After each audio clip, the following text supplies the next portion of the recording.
On aimerait bien savoir si l'Europe veut notre gaz. Mais elle le veut, bien Comme sûr. si c'était la Russie qui a sanctionné les gazoducs, comme si c'est la Russie qui bloque toutes les livraisons de gaz.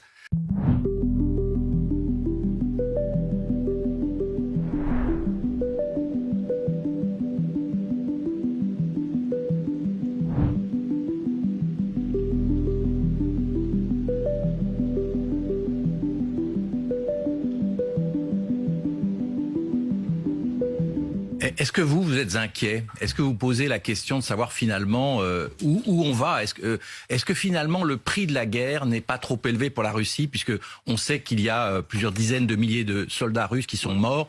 On parle de plus de 30 000 morts, peut-être 3 fois plus de blessés, 80 000, 90 000 personnes mortes ou blessées. Est-ce que le prix n'est pas trop lourd à payer?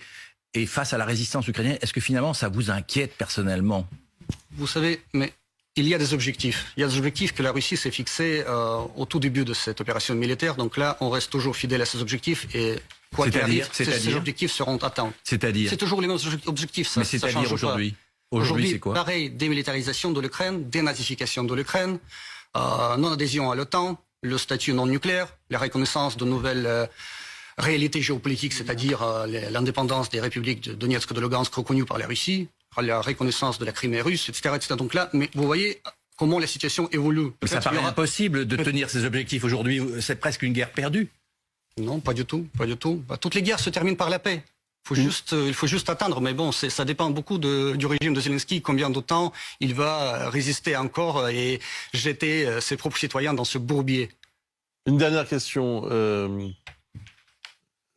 Cette résistance ukrainienne et aussi la contre-offensive, c'est aussi grâce aux Occidentaux, ouais. Grâce à l'apport des Occidentaux. Des armes occidentales. Là, au moins, on est d'accord. Les Américains sont fiers de ça, oui, bien sûr. Il y avait des pas seulement les Américains hier qui ont... Pas seulement les Américains, les Européens aussi. Les Européens aussi, ouais. Qu'est-ce que ça change? Vous savez, on sait très bien maintenant avec qui on est sur le terrain. Vous voyez, c'est ça. Quand même, une dernière question. Est-ce que la Russie va livrer du gaz à l'Europe cet hiver? Là, le gazoduc est fermé pour une raison de turbine. Est-ce que le gaz va revenir pour cet hiver? Les Français voudraient savoir qu'est-ce que Poutine et vous allez leur dire. On aimerait bien savoir si l'Europe veut notre gaz. Mais elle le veut, bien sûr. Comme si c'était la Russie qui a sanctionné les gazoducs, comme si c'est la Russie qui bloque toutes les livraisons de gaz. Par exemple, Yamal Europe qui traverse la Biélorussie et la Pologne.